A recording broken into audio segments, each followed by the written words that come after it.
Apakah Herlin bisa?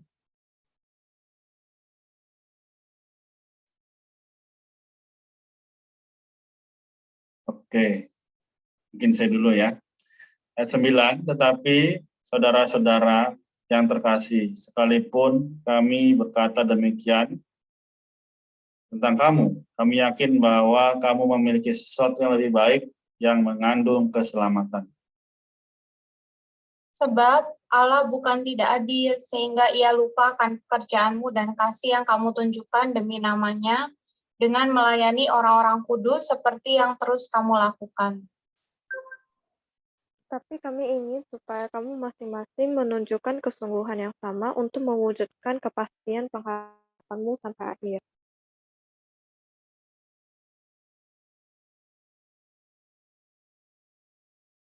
Amin. Oh, aku ya. Amin. Agar kamu jangan menjadi lamban, melainkan meladani mereka yang oleh iman dan kesabaran mewarisi janji-janji itu.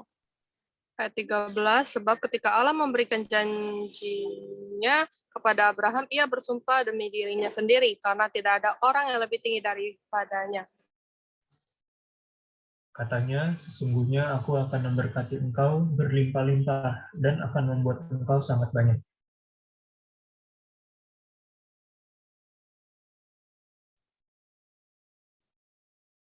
Marta bisa? Bisa. Sorry, ini ayat berapa ya? 16. 15. Oh ya, 15, sorry. Oke, so, thank you. Abraham menanti dengan sabar dan dengan demikian ia memperoleh apa yang dijanjikan kepadanya.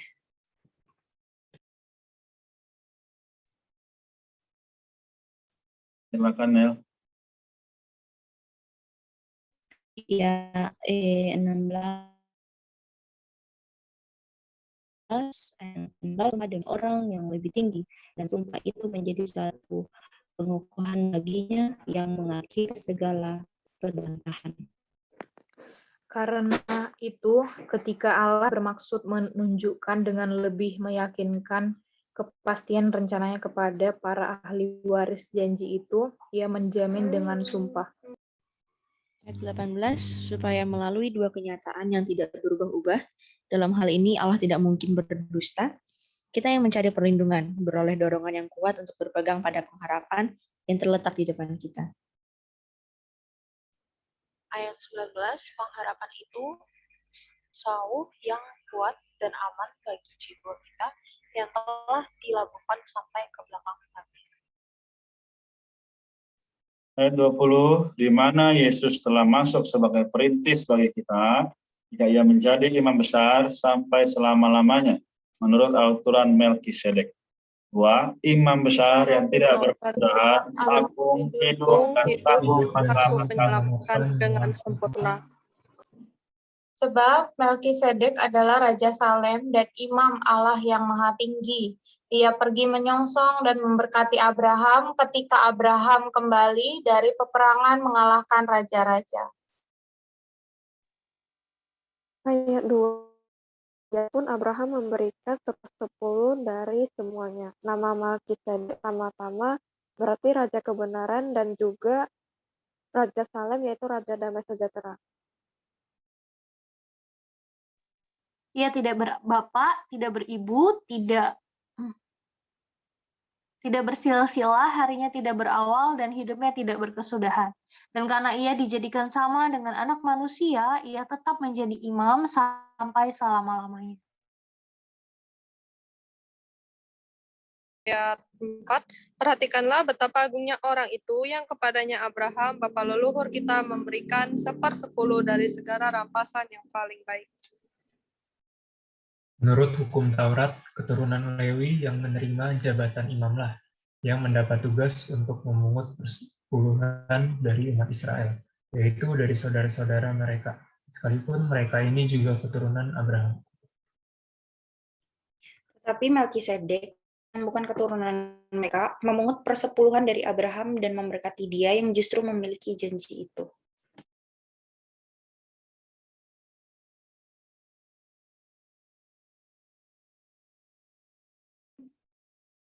Silakan, Nel.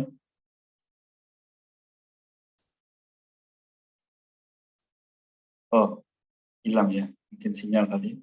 Boleh lanjutkan. Ayat 7, memang tidak dapat disangkal bahwa yang lebih rendah diberkati oleh yang lebih tinggi. Di satu pihak, manusia-manusia fanalah yang menerima persepuluhan, sedangkan di pihak lain yang menerima persepuluhan adalah Dia, yang tentang dirinya diberi kesaksian bahwa Dia hidup. Malah dapatlah dikatakan bahwa dengan perantaran Abraham telah dipungut juga persepuluhan dari Lewi, yang berhak menerima persepuluhan.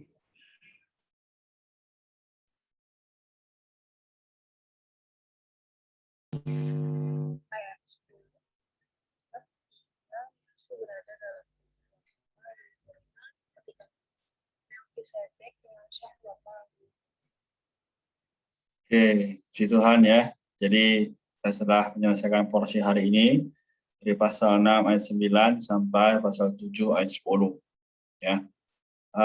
Kalau kita flashback sedikit ya, ini hanya singkat saja, nanti teman-teman boleh langsung sharing. Pasal 6 ini masih membicarakan mengenai kita boleh harus bahkan selayaknya kita terus maju dalam kerohanian sehingga kita bisa makin mengasihi Tuhan ya. Karena dikatakan ayat 14 ya bahwa kita sama seperti Abraham ya, kita diberkati dan berlimpah-limpah ya, dan akan dibuat sangat banyak. Banyak di sini bukan perkara hanya keturunan jasmani saja, tapi keturunan rohani. Jadi karena itu malam ini ya kita mengucap syukur ada masih bisa baca kita bersama, maupun yang baca pribadi tadi ya, ataupun yang tidak bisa hadir malam ini, kita semua adalah orang yang diberkati ya. Jadi saya buka dengan ini, nanti kalau masih ada waktu saya akan tutup kembali. Dipersilakan bagi teman-teman yang mungkin ada menjamah ayat atau diberkati dari ayat yang mana, silahkan. Amin. Aku menikmati di ayat 19 dan 20.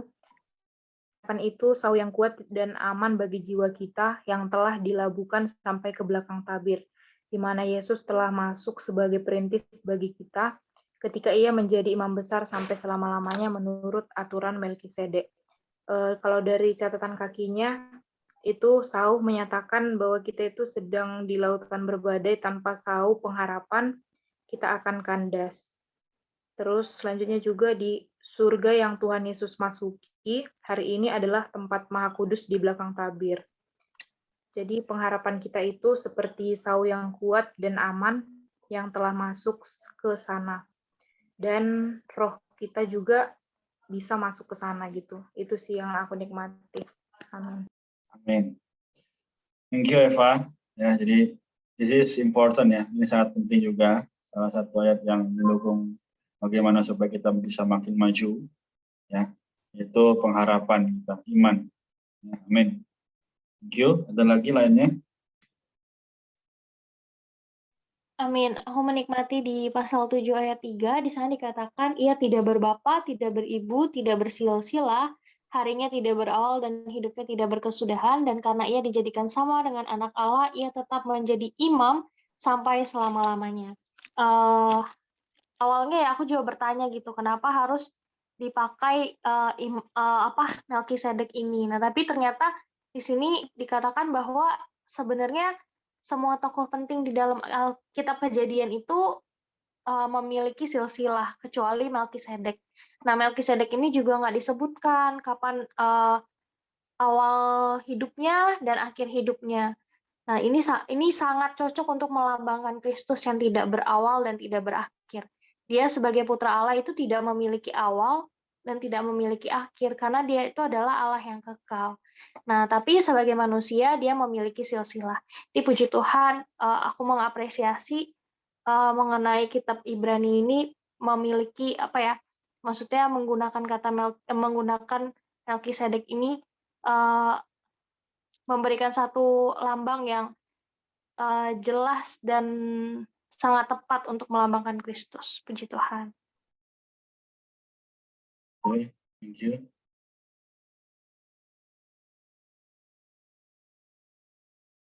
Amin. Aku menikmati ya di ayat 1, di pasal 7 ayat 1 ya, dikatakan Melkisedek ini adalah Raja Salem dan Imam Allah yang Maha Tinggi. Ia pergi menyongsong dan memberkati Abraham ketika Abraham kembali dari peperangan mengalahkan raja-raja. Kalau di catatan kakinya dikatakan di akhirnya tuh ya, sebenarnya Melkisedek ini juga adalah melambangkan diri Kristus ya. Dia ini adalah imam besar Allah yang maha tinggi ya. Pekerjaannya ini adalah melambangkan pekerjaan Harun yang memberikan kita pengampunan dosa-dosa. Jadi ketika kita melihat di pasal-pasal sebelumnya ada pekerjaan Tuhan, pekerjaan Yesus di bumi, namun ketika dia sudah naik ya, sudah terangkat, dia tetap memiliki satu ministry ya, dia tetap memiliki satu tugas, yaitu dia menjadi imam besar kita ya. Dia adalah imam besar yang tidak berkesudahan, yang agung, yang hidup, dan sanggup menyelamatkan dengan sempurna ya. Aku sangat mengucap syukur ya di sini katakan ministrinya di atas surga adalah menyuplai kita agar kita mengalahkan dosa. Salibnya menyelamatkan kita lepas dari Mesir, tahtanya membawa kita ke dalam Kanaan. Kaum beriman Ibrani telah berbagian dalam pekerjaannya di atas salib, sekarang mereka harus sekuatnya maju untuk menikmati ministrinya di atas tahta. Hari ini orang-orang Ibrani juga adalah kita ya, karena kita adalah orang-orang yang keluar dari mana? Keluar dari dunia, keluar dari Mesir.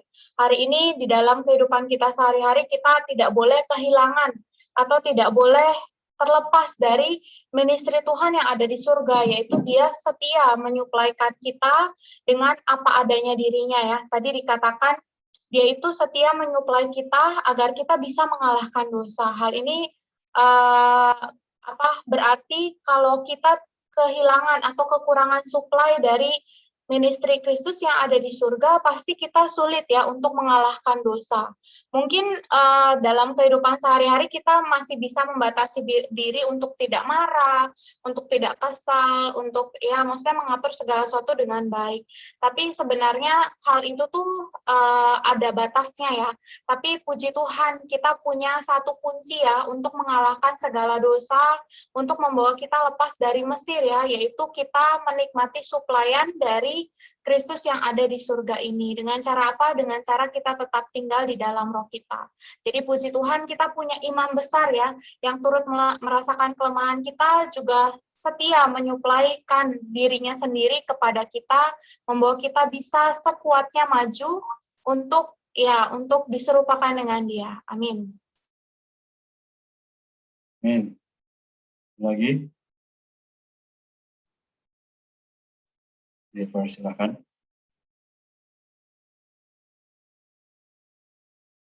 Aku di ayat 14 sama 15.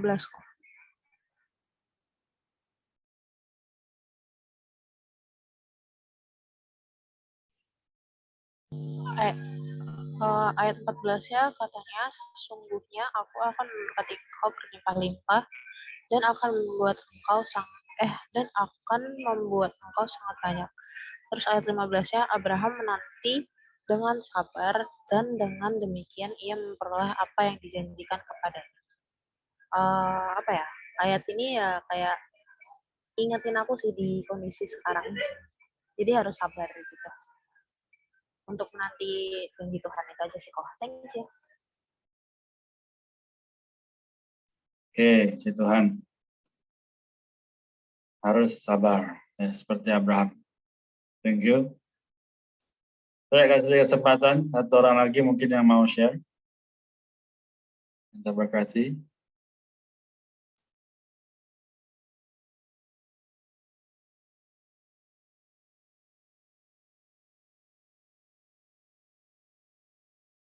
Oke, kalau ada, saya tutup ya.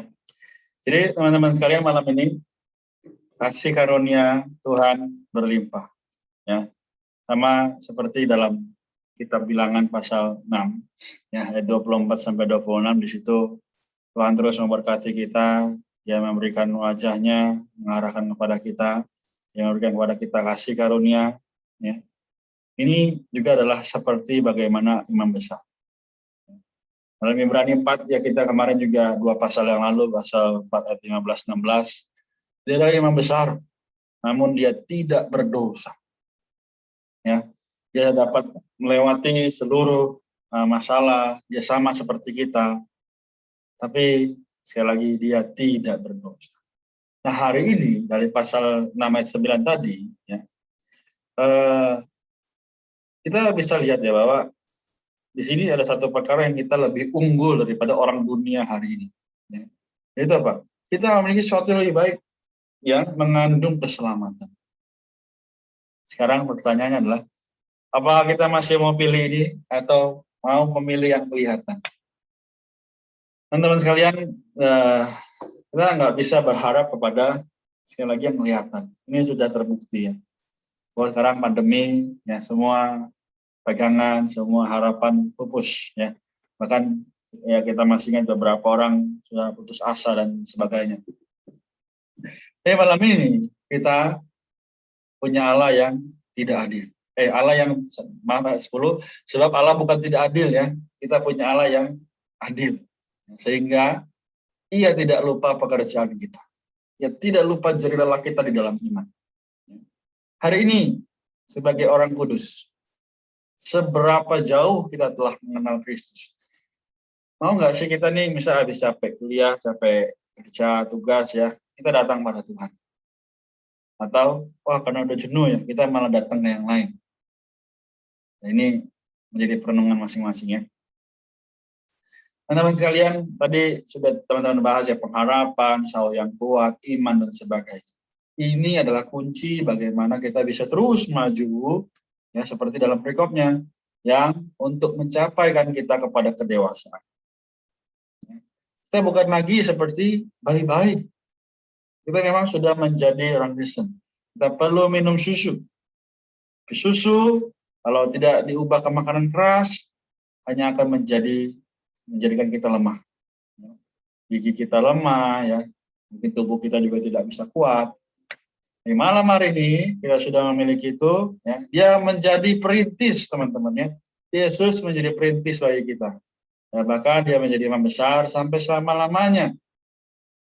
Nah, pertanyaannya, sadarkah kita malam ini bahwa kita punya imam besar yang sedemikian?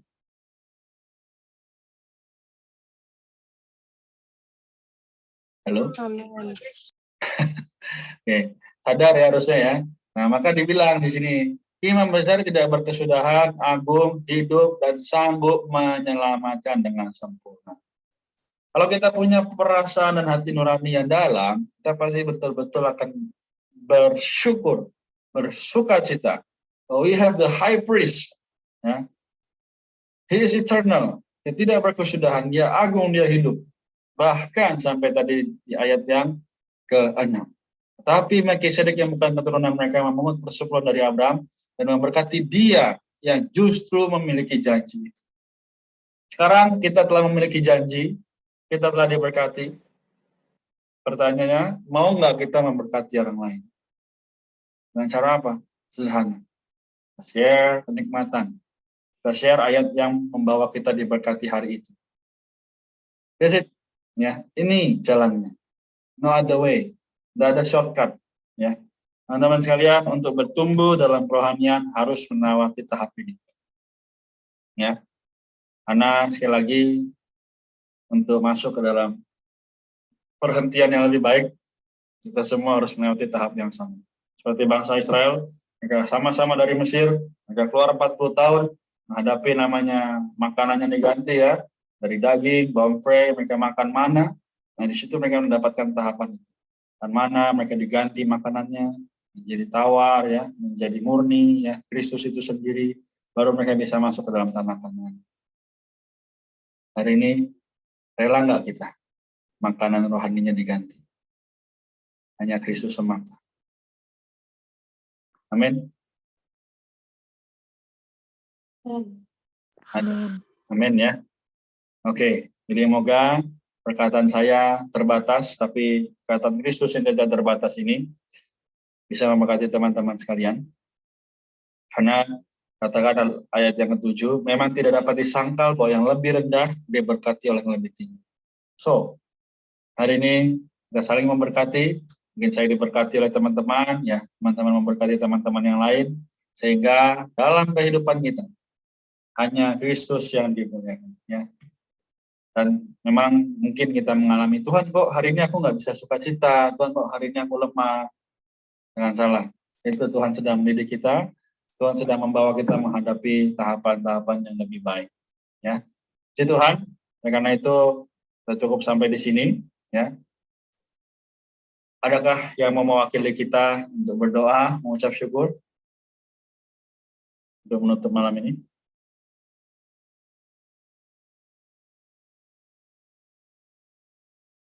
Amin. Mari saudara-saudari kita berdoa untuk menutup pembacaan Alkitab kita. Tuhan Yesus, terima kasih Tuhan. Terima kasih Dikau menjadi imam besar yang menyelamatkan kami semua Tuhan. Dikau adalah imam besar Melkisedek itu sendiri. Dikau yang menanggung dan merasakan segala penderitaan kami. Tuhan, kiranya kami dalam segala hidup kami tetap menaruh diri kami Tuhan di dalam diri-Mu. Karena hanya diri-Mu lah Tuhan Yesus yang mengerti segala situasi yang terjadi dalam diri kami.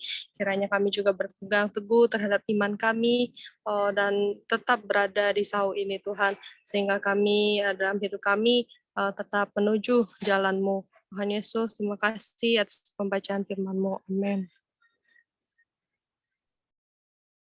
Oke, thank you Rika. Ya, kita sampai di sini.